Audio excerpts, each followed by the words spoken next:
Big breaking news. Nonihingot puনৰ এজন যুৱক সন্ধানহীন জানিব প্ৰমতে নামচাই জিলাৰ বাংকা ব্ৰিজৰ সমীপৰ নদিহিঙত আজি প্ৰায় 4 মান বজাত উৎকট গৰমৰ পৰা পৰিত্ৰাণ বিচাৰি 7জন যুৱকে জলকেলি কৰি আছিল।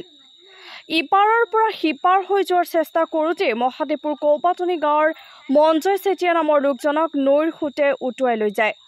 লগৰ কেইগৰাকীয়ে বচাবৰ বাবে চেষ্টা কৰে যদিও খৰস্ৰোতা নদীৰ খুঁটত যুৱকজন সন্ধানহীন হৈ পৰে। ঘটনাৰ পাছত হোৱাদুৱাৰ সৃষ্টি হয় আৰু আৰক্ষীক খবৰ দিয়া হয়। বৰ্তমানলৈকে লোকজনৰ কোনো সন্ধান পোৱা নাই। ইতিমধ্যে পৰিয়ালৰ লোকে নামচাই আৰক্ষী থানাত বিষয়টো সন্দৰ্ভত অৱগত কৰিছে।